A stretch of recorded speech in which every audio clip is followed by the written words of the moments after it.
"Sir, I can make your wife walk again," the boy said. His voice didn't shake, but the man in the tailored overcoat froze in the middle of the sidewalk.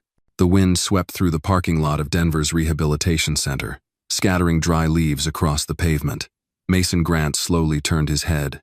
In his arms, Clara lay still, her slender frame wrapped in a thick wool blanket, but beneath it, she wore a soft silk dress the color of pale oceana shade of blue that shimmered as the light caught it. Her eyes were half closed as if she were trying to vanish into sleep or memory. She was still breathtaking. Even now 2 years after the accident, even after the weight loss, the pain, the silence carried a kind of grace that seemed untouched by time. Her cheekbones still curved like sculpture, her lips soft and pale against the chill. Mason loved her with a fierceness that surprised even him sometimes. She had been the fire in his otherwise calculated world, the dancer who made everything else feel slow. And now, she was all he fought for. The boy couldn't have been more than 9. He wore a worn jacket 3 sizes too big, duct tape wrapped around one of his sneakers, and a red beanie pulled down almost to his eyebrows. He sat cross-legged on a flattened cereal box beside the entryway, a beat-up sketch pad resting on his lap. Mason stared. "What did you just say?" The boy stood. He tucked the sketch pad under one arm, eyes calm. "I said I can help her walk again." Mason tightened his hold on Clara. Her fingers twitched at his collar as if to tell him it was okay, but her eyes never opened. He glanced around. No cameras, no press, just the hum of engines and the smell of stale hospital coffee drifting in the air. This had to be a joke, a cruel one. "I don't have time for this," Mason muttered and stepped toward the doors. "I don't want your money," the boy added. Mason stopped. That was new. Clara's voice rasped, soft and dry. "What's going on?" "Nothing," Mason said quickly. "Just a kid messing around." But the boy stepped forward again. "1 hour," he said. "That's all I ask. Let me try." Mason's jaw tightened. He was used to nonsense suits with fake charities, reporters pretending to be baristas, bloggers begging for sound bites. But this was different. The boy didn't look like he wanted attention. If anything, he looked like he'd rather disappear. Mason turned again, this time with purpose, and marched into the building. He didn't look back. But the boy's words lingered, following him through the elevator doors and down the pristine white hallways. That night, Mason sat alone in his study, the lights dimmed to a dull amber. Outside, snow dusted the treetops on Crestview Drive. He sipped from a glass of bourbon, untouched for an hour. On the nearby couch, Clara was curled beneath a heated blanket, the hem of her silk dress just visible near her ankles. The television glowed silent. Her legs, once the strength behind a decade of ballet performances at the Paramount Theater, now lay unmoving, pale under the blanket's edge. He watched her fingers dance over a photo in her lap, the 2 of them at the Grand Canyon, 10 years younger, sun in their faces. "You're staring," she said softly. Mason blinked. "Just thinking." "About that boy?" He hesitated. "How did you know?" "I wasn't asleep," she said. His voice, it reminded me of someone. Mason leaned forward. "You don't believe it, do you?" Clara smiled faintly. "Of course not, but he believed it. That's what I heard." Mason stood and paced toward the window. The boy had said it like it was truth, not desperation, like someone had shown him how, and he was just waiting for someone to listen. "You don't think I've tried everything?" he muttered. "I think you're tired," Clara whispered. He turned. "I am. Tired of hoping. Tired of false starts. Tired of seeing you hurt every time they tell us there's still no progress." She said nothing for a while. Then, "So what's 1 more hour?" Mason didn't respond. But the next morning, just after 10, he parked near a quiet corner of Harrington Park. He didn't tell Clara where they were going. He just wheeled her to the far side of the empty basketball court, under the shadow of a rusted oak tree, where the boy was already waiting, sketchpad beside him, a small towel folded neatly on the bench. The boy looked up, not surprised. He simply nodded once and said, "Thank you for coming." Mason didn't speak. Clara glanced between them, eyes narrowed. "What's your name?" she asked. "Jaden." "Okay, Jaden," she said, voice gentle. "Let's see what you've got." Mason crossed his arms. He was already regretting being here. But something in Clara's tone, something like hope wrapped in skepticism, held him in place. Jaden opened his bag and pulled out a warm cloth bundle that smelled faintly of cinnamon. Mason raised an eyebrow, but said nothing. 1 hour, Jaden repeated. That's all I need. Mason glanced down at Clara. She gave the faintest of nods. He exhaled. Then let's begin. Do you think Jaden can really do either? Is he just a playful kid with big dreams? If you believe in miracles, hit 1 in the comments. If you don't, press 2. Now, let's continue the story together. Jaden didn't hesitate. He knelt gently on the towel he had laid across the concrete and opened his small duffel bag. Inside were a pair of thick socks, a tennis ball, a folded hand towel, and a soft pouch filled with something warm and faintly scented like cinnamon and cloves. Mason watched closely, his jaw set, arms crossed like a man daring someone to prove him wrong. Clara sat quietly in the wheelchair, her silk dress flowing over her knees, the soft morning light catching the pale blue fabric. Her hair was pinned back loosely, and despite the cold, there was color in her cheeks. She studied Jaden with a gaze that was more curious than hopeful. This helps loosen the muscles, Jaden said, holding up the warm cloth pack. It's just rice. My mom used to heat it in a sock. He placed the pouch gently across Clara's thighs. She flinched. Hot. Too hot? He asked, instantly pulling back. She shook her head after a moment.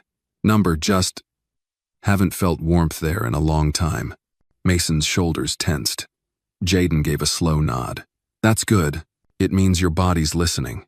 He waited a few more seconds, then carefully began to rotate Clara's leg, small, measured movements, not forcing anything. His hands were steady, not the clumsy motions of a child, but the practiced, attentive touch of someone who knew when to stop, when to go slower, when to breathe. Clara blinked. You really learned this from your mom? Jaden nodded, eyes still focused. She worked at a shelter, helped folks who couldn't afford therapy. Veterans, mostly. I used to carry her bag. Mason raised an eyebrow. And she taught you this? She said the body doesn't always need machines. Sometimes it just needs someone not to give up. Mason didn't respond, but his grip on his elbow loosened. For the first time, he wasn't looking at Jaden like a problem. He was watching him work. Jaden continued speaking softly, mostly to Clara. He asked what shows she liked, what music she used to dance to, what food she missed the most. At first, her answers were clipped, but gradually, she opened up. I used to make lemon pasta, she murmured, with roasted shrimp. Mason tried to copy it once and set off the fire alarm. Jaden smiled. Sounds like something I'd do. Clara laughed, a small, surprised sound that made Mason's heart twist. Then came a moment. Jaden tapped lightly on her right knee. Do you feel that? Clara blinked slowly. I think so. Pressure. Not pain. Just a kind of push. Jaden looked up at Mason. That's good. Mason stepped forward. She sometimes says that in her sessions. Yeah, Jaden replied. But those sessions are in sterile rooms with wires and noise. This? He gestured around. This is just air, and sunlight, and someone trying without expecting anything. They continued for another 20 minutes. Jaden showed Clara how to flex her ankle gently, how to imagine sending signals from her hip down to her toes, like sending a letter through a long hallway. She tried. There was no movement, but she didn't look defeated. I'll show you again next week, Jaden said, packing his things. Your muscles still remember. We just have to help them speak up. Mason cleared his throat. We're not making promises. Jaden nodded. I'm not either. I'm just trying. He stood and backed away. Clara smiled at him, small, genuine. Mason watched her face, then glanced at the boy. Same time? Jaden's eyes lifted. If you'll be here, I will. Mason didn't say thank you. He didn't say anything. He simply wheeled Clara back to the car in silence. But in the rearview mirror, he caught a glimpse of Jaden sitting back down on the bench, sketchpad in hand, like nothing extraordinary had happened. That night, Clara sat by the window with her hands folded in her lap. She didn't say much during dinner. Mason watched her, uncertain. Finally, she said, I want to try again next week. He didn't respond right away. Then, all right. She turned to look at him. Do you think I'm crazy? No, he said quietly. I think Maybe we've both stopped believing anything could change. Clara gave him a faint smile. Then maybe that's what needs to change first. Mason didn't sleep well that night. Not because of worry, but because, for the first time in a long time, he wasn't entirely numb. Something had cracked open. Not faith, not hope, but possibility. And for a man like Mason Grant, that was already dangerous. The next Sunday morning was crisp, with a pale sun hanging low above the trees of Harrington Park. The basketball court was empty again, save for a few birds circling above the rusted hoops. Mason parked the SUV under the same sycamore near the curb. He didn't say anything as he got out. Clara was already dressed, her silk blue dress replaced by a long-sleeved cream blouse and soft gray slacks. Her hair was pulled back in a loose twist, and there was a calmness in her face that hadn't been there for months. Jaden was already there, seated on the bench beneath the oak tree, his duffel bag at his feet, the towel already laid out. He wore the same oversized coat, the same red beanie pulled down low. But this time, he stood when he saw them, a small smile appearing on his face like he'd been expecting them all along. "You came back," he said. Mason gave a tight nod. "We said we would." Clara smiled at him. "Good morning, Jaden." He nodded politely. "Morning, ma'am." They moved to the bench in silence. Mason helped Clara out of the car and into the wheelchair, wheeling her onto the towel with practiced gentleness.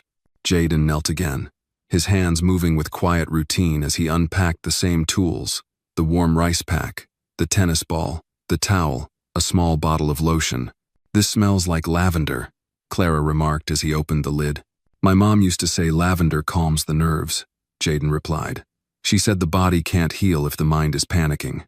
He applied it gently to her knees, massaging in slow circles. Clara closed her eyes, not in pain, but in a kind of surrender. Mason stayed standing, arms crossed, but he was watching every movement. Jaden's voice stayed low, steady. He asked Clara about the music she used to dance to. She answered with pieces from Tchaikovsky and Ravel, memories spilling slowly like sunlight over an old photograph. Then Jaden changed the subject. "Do you ever imagine walking again?" Clara opened her eyes. "Every night. And every morning I remember I can't." Jaden looked down. "My mom used to say the body remembers, even when the world forgets." He placed his hands along her thighs and tapped her shin lightly. "Can you feel that?" Clara focused. "Not clearly. Like someone knocking on a door in another room." "Then let's open that door," he whispered. For the next 40 minutes, Jaden guided her through new stretches. This time he had her flex her toes, or try to. He encouraged her to picture her muscles responding like they once did. She tried, her brow furrowed with concentration, but no movement came. Jaden didn't flinch. Trying matters. Every signal you send is a message, even if it hasn't been delivered yet. Well, Mason shifted slightly, his posture easing without realizing it. At the end of the session, Jaden pressed her knee gently and asked, "Did you feel that?" Clara didn't answer right away. Then she said, "It felt like warmth. Not touch, but warmth." Jaden smiled. "That's a start." Mason stepped forward. "You ever think of doing this for a living?" Jaden shrugged. "I used to want to, when Mom was still around, but life went the way it went." He stood and began packing his things. Clara looked at Mason. "We're coming next Sunday." Mason nodded slowly, then turned to Jaden. "Do you have somewhere to go, after this?" Jaden's shoulders tensed. "I go around." "You live with someone?" Jaden paused, then muttered, "Sometimes." Clara's eyes softened. She didn't push. But when Jaden turned to leave, she called after him. "You remind me of someone I used to dance with," she said. "He wasn't the strongest, or the fastest, but he always knew when to catch me." Jaden turned back.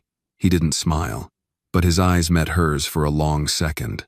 "Then maybe I'm in the right place," he said. That night, Mason stood in the kitchen, drying a dish he'd already dried twice. Clara was in the living room, humming softly, something from Swan Lake. He watched her for a moment, the way she adjusted the cushion under her back, the way her fingers moved rhythmically to the music. "She smiled again today," he said aloud, though no one was there to hear. And then, after a moment of silence, he added, "So did I." The fourth Sunday came with a chill in the wind and gray clouds drifting low above the Denver skyline. Harrington Park looked quieter than usual. The swings creaked slightly in the breeze, and the basketball court was wet with last night's drizzle. Mason pulled up slowly in the SUV, glancing toward the bench under the oak tree. Jaden was there, as always, sitting with his duffel at his feet, his hands tucked into his sleeves. But something was different, looked smaller today. Not just in size, but in energy, as if the weight of the week had pressed him lower to the ground. Mason helped Clara out of the vehicle with practiced care. She wore a thick knit shawl over her shoulders and soft wool pants, her hands covered in leather gloves. As he wheeled her across the wet pavement, she whispered, "He doesn't look well." Mason nodded. "Neither do you." Clara gave him a small smile. "Then we're even." Jaden stood when they approached, brushing damp leaves off the towel he had laid out. "Sorry," he said. "I got here late. Had to warm the rice at the gas station microwave across the street." "No problem," Clara replied gently. "We're just glad you're here." They settled into their usual positions. Jaden knelt in front of her, his hands moving a little slower this time. The rice pack was warm but not hot, and Clara didn't flinch when it touched her legs. Mason remained standing nearby, arms folded, watching closely. Jaden began with the basic stretches. He didn't talk much at first. His hands worked silently, and even Clara seemed quieter than usual. Then Clara asked softly, "Are you okay?" Jaden paused. "Yeah, just tired." Mason squinted. "You sure about that?" Jaden gave a slight nod. "Sometimes being tired is just part of the job." Clara looked at him for a long moment, then reached out and gently touched his shoulder. "You're allowed to rest too." He didn't answer, but the way his shoulders lifted just slightly said he heard her. They continued the session. Clara's feet didn't move, but her awareness was sharper. When Jaden tapped her heel, she responded immediately. "Felt it." "Where?" he asked. "Right where it should be." Jaden smiled. "That's good." Then came something new. Jaden pulled out a rubber band long and flattened, handed one end to Mason. "Put this around her foot, gently. We'll try resistance today." Mason hesitated. "I'm not trained." Jaden looked up. "You're her husband." Mason blinked, then crouched beside Clara, and did as instructed. Together, they worked through a series of small motion ankle presses, knee lifts, toe curls. Most didn't result in visible movement, but the effort was there, and Jaden responded to each one like it mattered. After 30 minutes, Clara was sweating lightly. Her cheeks were flushed, and her breathing was a little faster. "I'm okay," she said when Mason offered to stop. "Let's finish." Jaden looked proud. Not loud about it, just quietly proud, the way someone is when they see someone else doing something hard and refusing to quit. As they wrapped up, Mason handed Jaden a small paper bag. Inside was a sandwich, an apple, and a bottle of water. "You didn't have to," Jaden said. "I know," Mason replied, "but I wanted to." Jaden nodded once, tucked the bag beside his duffel, and stood. He looked like he was about to say goodbye when Clara spoke again. "Jaden," she said, "what happened to your mom?" His body stiffened for half a second. Then he exhaled. "She got sick. Real fast. There wasn't insurance. Just me. She passed last winter." "I'm so sorry," Clara whispered. He gave a small shrug. "She taught me what I needed to know." Mason's voice was quiet. "And what's that?" Jaden glanced between them. "That healing doesn't always start in hospitals." That evening, back at home, Mason sat by the fireplace, flipping through an old photo album. Clara wheeled herself beside him, her hands still trembling slightly from the exertion. She looked down at one of the photos, her in mid-air during a stage leap, muscles arched, eyes wild with joy. She didn't say anything for a moment. Then, quietly, "Do you think I'll dance again?" Mason didn't answer right away. He reached over and took her hand. "I think if there's even a 1% chance, it's worth fighting for." Clara smiled through wet lashes. "Then we keep fighting." Outside, the wind shook the branches, but inside their house, something was growing quiet, stubborn, and warm, like hope learning how to walk. The 5th Sunday arrived under a heavy gray sky, and the air carried the weight of something unspoken. Mason knew it the moment Clara refused breakfast. She didn't say anything as he brewed coffee, didn't look up when he placed a blanket over her knees in the passenger seat. Her hands were still, too still. At Harrington Park, Jaden was already there, sitting quietly beneath the oak tree. His sketch pad was open, but he wasn't drawing, just staring down at a half-finished page. When Mason opened the car door, Clara didn't move. "I don't want to," she said flatly. Mason looked at her, unsure if he'd heard right. "I don't want to go out there," she repeated. Her voice wasn't angry. It was defeated. Mason walked around to her side of the car. "What happened?" Clara stared at the dashboard. "I tried this morning. Before you woke up, I focused. I imagined the movement. I tried so hard. And nothing." Jaden had already started walking toward them, towel in hand. When he reached the car, he slowed. "Is everything all right?" he asked gently. "She's not feeling it today," Mason replied, trying to keep his tone neutral. Clara still didn't look up. "I'm tired of trying," she murmured. Jaden stood still for a moment, then crouched beside her door, lowering his voice. "You think I never get tired?" Clara's head turned slightly. "You think I never sat in a shelter and watched my mom cry because we couldn't afford her medicine? You think I didn't scream when I found her one morning and she couldn't open her eyes?" Mason's throat tightened. Clara looked directly at Jaden now. "I get tired too," Jaden said softly. "I get angry. I get scared. But if I stop trying, then the part of me that still believes in her, that part dies too." Clara blinked, her expression trembling. "I'm scared." Mason inhaled sharply. It was the first time she'd said it aloud. Jaden nodded. "Me too. But scared doesn't mean stop. Scared means we're close to something that matters." Silence lingered between them. Then Clara whispered, "Okay." Jaden stepped back as Mason helped lift her from the seat and into the wheelchair. No one spoke during the short roll to the bench. The usual tools were already out. This time, Jaden worked slower. There was no rush in his movements, just presence. The session wasn't as technical. Jaden didn't push for stretches or range. He just held her feet, asked her to breathe, to focus on sensation, on the weight of her own limbs.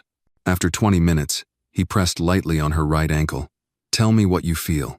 Clara's face tightened with concentration. "It's faint. But, yes, there's something." Jaden nodded. "That's your body remembering." Then it happened. Small, quiet, but real. Clara's right foot just the toe twitched. Mason leaned forward, blinking. "Was that, Clara gasped. "Did you see that?" Jaden didn't react with surprise. He just smiled, soft and certain. "You did it." Clara covered her mouth with both hands. Tears welled in her eyes, and Mason knelt down beside her, one hand gripping the armrest of her chair. "Do it again," he said. Clara focused. Her foot didn't move this time, but she was smiling, trembling with emotion. "It was real," she whispered. "It happened." Jaden nodded. "And it'll happen again." Mason didn't speak. He just looked at the boy for a long time. Something inside him was shifting, something old, something heavy. That night, Mason stood on the back porch, the cool wind brushing against his sleeves. Inside, Clara was on the phone with her sister, retelling the moment, laughing through tears. He watched her through the kitchen window and didn't blink. Jaden had given them more than a twitch of a toe. He'd given them something they thought was gone for good. Tomorrow, Mason decided, he'd make a call. He didn't know where Jaden slept at night, or if he had food every morning, but he was done watching that boy disappear into shadows. Some bridges weren't meant to be observed from a distance. Some, you walked across together. Mason opened the front door just after sunrise the next morning, coffee mug in hand, still wearing the same flannel pajama pants from the night before. He wasn't sure what he expected, but there he was. Jaden stood at the edge of the driveway, a worn backpack slung over one shoulder, a rolled-up blanket under one arm. His red beanie was pulled low, and his sneakers, still wrapped in duct tape, looked even more battered in the early light. "Right on time," Mason said. Jaden didn't smile. "You said if I needed a place." "I meant it," Mason replied, stepping aside. "Come in." The boy hesitated only a moment before walking through the doorway. Inside, the house was warm, quiet. Clara was still asleep upstairs. The scent of cinnamon and brewed coffee filled the air. Mason showed him the guest room, a small space near the back with a soft bed, clean sheets, and a desk by the window. Jaden dropped his things gently, as if afraid to disturb the quiet. "You can stay as long as you need," Mason said. "No questions, no pressure." Jaden nodded. Thanks. Later that morning, Clara wheeled herself into the kitchen, her eyes widening when she saw the boy seated at the table, sketching quietly with a cup of orange juice nearby. Jaden? He looked up. Good morning, ma'am. Her smile was full and instant. So you're the houseguest I heard moving around. He shrugged shyly. Didn't want to be loud. Clara wheeled herself to the table and reached across to touch his hand gently. You're not loud. You're exactly what this house needed. That afternoon they returned to Harrington Park not because they had to, but because they wanted to. Mason carried Clara's chair from the SUV while Jaden rolled out the towel on the usual spot near the oak tree. A few joggers passed by, and one woman walking her dog smiled at them. The place didn't feel cold anymore. It felt lived in, claimed. Ready? Jaden asked. Clara nodded. Let's keep going. Today, they worked on toe curls again, then ankle rolls. Jaden added a small weighted beanbag to her foot, instructing her to lift against it. She couldn't lift it yet, but she could feel it there, feel the challenge. Mason joined in, seated cross-legged on the grass, mirroring some of the movements Jaden demonstrated. You're bending the wrong way, Jaden said with a straight face. Mason gave him a side glance. Haven't stretched since Clinton was president. Clara laughed, her voice light and musical. Jaden smiled too. Then, about 20 minutes in, Jaden pulled out a soft cloth belt from his bag. I want to try something different, he said. We'll help her lift both knees. Mason blinked. You think she's ready for that? Jaden nodded. She's been ready. They positioned Clara carefully belt looped under her knees, Mason holding one end, Jaden the other. Clara closed her eyes, concentrated, breathed slowly. Now, Jaden whispered. She grunted softly. Her knees trembled. Then slowly they lifted. Only an inch, maybe less. But they lifted. Mason stared. You did that? Clara's voice was shaky. I did that. Jaden kept his gaze on the belt. Told you, the body remembers. Clara leaned back in her chair, exhausted, glowing. Mason reached for her hand and held it tight. After the session, Jaden sat on the bench alone, sketching again. Mason approached and sat beside him. Where did you sleep before? Mason asked. Jaden hesitated. Shelter sometimes. An old bus depot. A laundry room once. Mason exhaled through his nose. You've been through more than any kid should. Jaden shrugged. I had Mom. She made the hard stuff feel less hard. Mason looked at him for a long moment. You ever think about going back to school? Jaden didn't answer right away. Sometimes. I don't know if I'm good at school stuff. You're good at people, Mason said. And that's rarer. Jaden nodded slowly. I want to help people walk again, like Mom did. Mason gave a slight smile. Then we'll figure out how to get you there. The sun dipped lower in the sky, casting long shadows across the pavement. From the bench, they could see Clara practicing gentle toe taps on the towel, her face set in quiet determination. Something was building slow but steady, not just movement, not just strength, but a family. And none of them dared say it aloud yet, but all three of them knew. They were no longer fighting alone. Chat GPT Danoi. The following Sunday arrived with a strange kind of stillness in the air. Harrington Park was quieter than usual, almost like it was holding its breath. Jaden felt it the moment he unzipped his bag and laid out the towel. He had his rice pack warmed, his tools ready, and a spare set of resistance bands folded neatly beside the bench. But something tugged at his chest, a pressure he couldn't name. The SUV rolled in late, later than usual. Jaden stood up, alert. Mason got out quickly and moved around to the passenger side. Clara didn't open the door. Jaden walked over just as Mason helped her into the chair. She wasn't smiling. Her face was pale, her shoulders tight, her lips pressed into a thin line. She doesn't want to do it today, Mason said sharply. Just go easy. Jaden's expression didn't change. He knelt beside Clara anyway. What happened? Clara crossed her arms, her gaze locked on the cracked pavement. I tried again this morning. I woke up early, warmed my legs, did everything right, and nothing happened. Not a twitch, not a feeling, nothing. Her voice cracked at the end, brittle with frustration. I'm tired of lying to myself. Mason turned away, jaw tight. Jaden didn't move. You think you're lying? I've been chasing shadows, she snapped, pretending that one toe wiggle means I'm on my way back to the stage. It does mean that, Jaden said, calm as ever. No, Jaden. It means my nervous system fired once. By accident. I'm still in this chair. Jaden sat back on his heels. You're allowed to be mad. I get mad too. Sometimes I'd yell into a pillow so loud my throat would burn. But I didn't stop. Because stopping is when it really ends. Clara's eyes glistened. I'm scared. I'm scared that this is as far as I'll ever get. Mason turned around at that, his expression softening. It was the first time he'd heard her say it that plainly. Jaden leaned forward. Scared doesn't mean stop. It means you're close. Closer than ever. She didn't respond right away. Then, in a voice barely above a whisper, then help me try again. That was all he needed. They began simply gentle massage, warming her knees, stretching each leg slowly. Jaden didn't speak much. Neither did Clara. But Mason stayed close, kneeling when needed, lifting when asked, his hands steadier than usual. 30 minutes passed. Then, as Jaden tapped her right ankle and gave the familiar cue, Clara inhaled deeply, focused, and her right foot moved. Not a twitch. Not a wiggle. A slide. It scraped slowly against the towel. Maybe an inch. Maybe 2. Jaden sat back.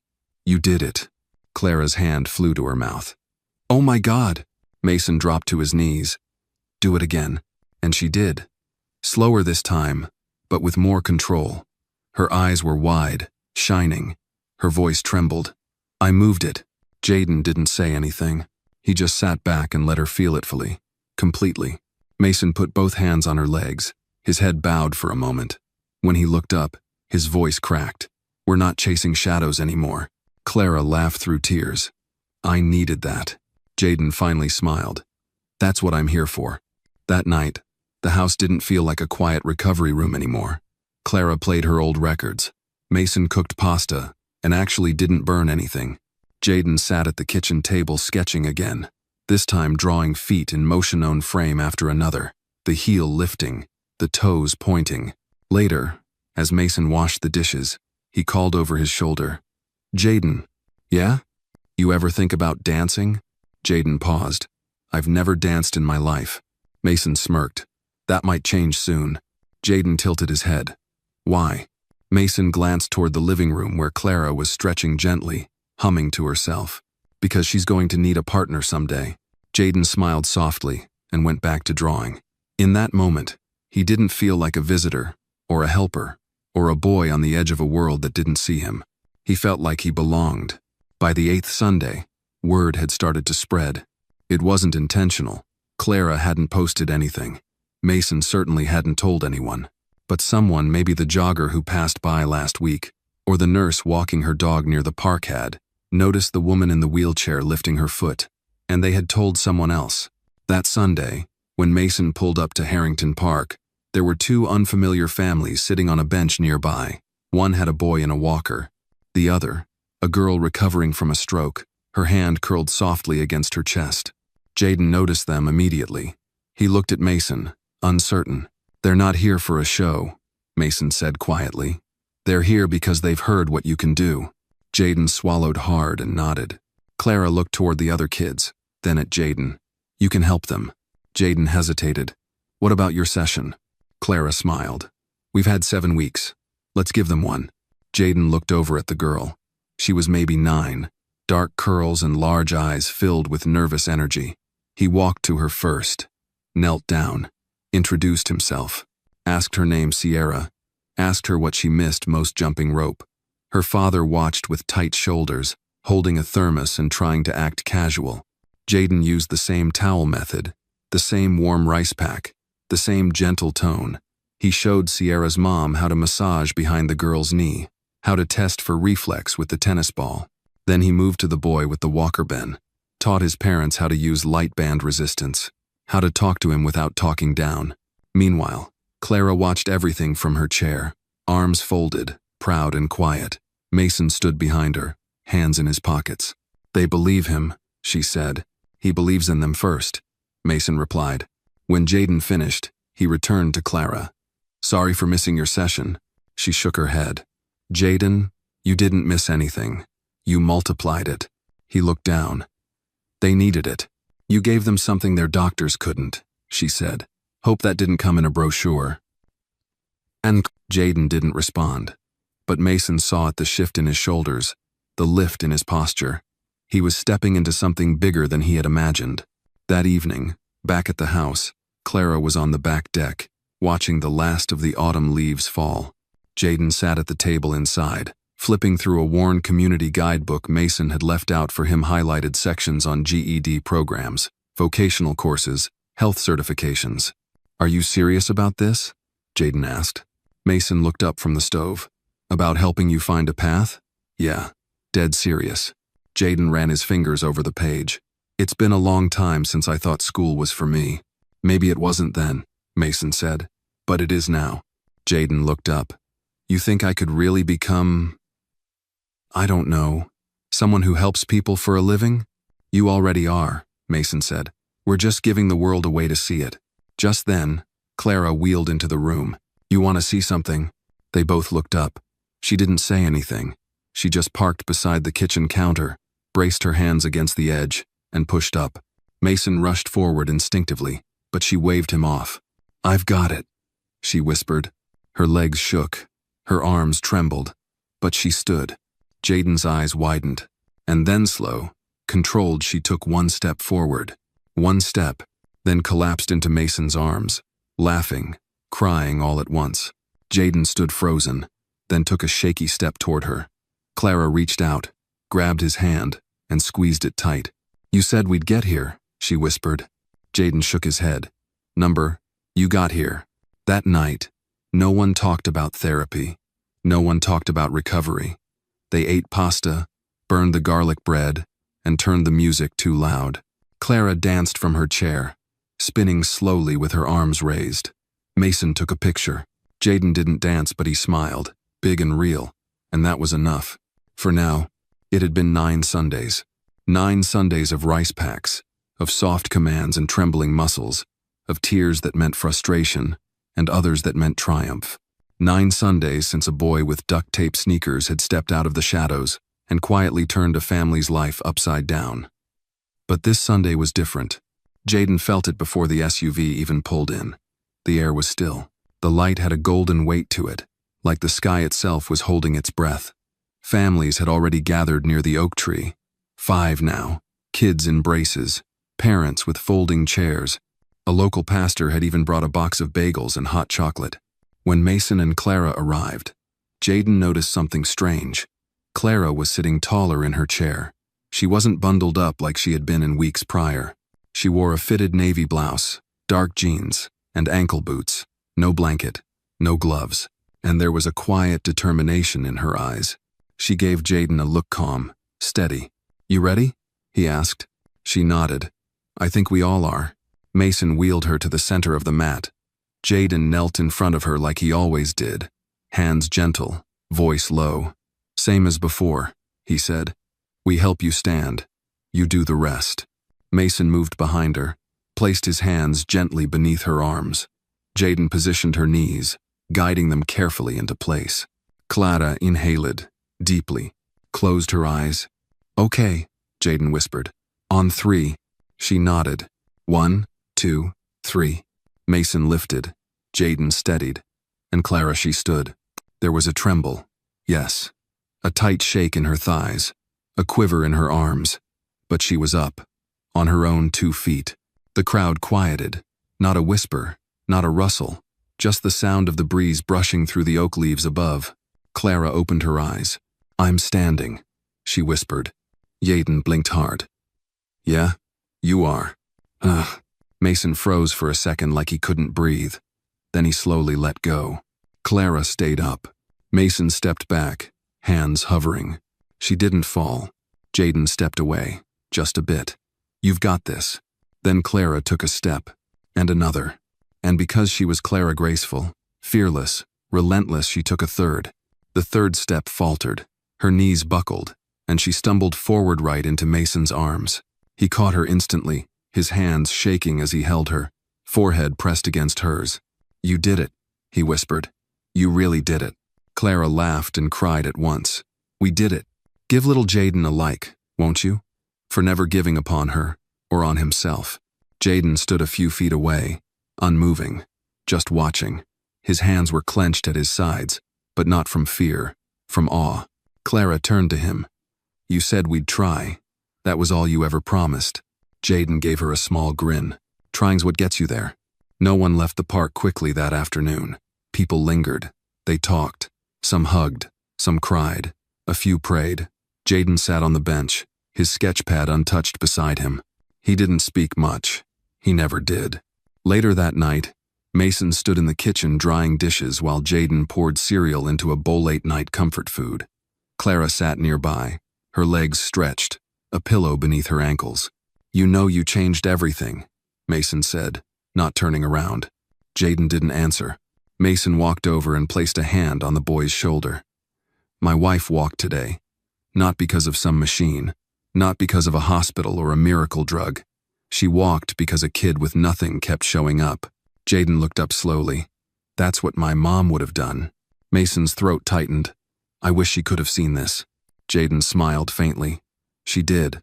I think she sees everything." Mason nodded. Then softly, "Jaden, you're going to change a lot of lives." Jaden stirred his cereal. "I already am." He wasn't being arrogant. He wasn't joking. He was simply telling the truth. And Mason knew it. Some people never ask for recognition. They don't wear capes. They don't chase headlines. They just show up again and again until the world around them begins to shift. Until hope, once forgotten, becomes possible again. And sometimes, they come wearing a red beanie and shoes held together by tape. But what they carry is more powerful than anything a doctor can prescribe. It's belief, and the quiet, stubborn love that comes with never giving up.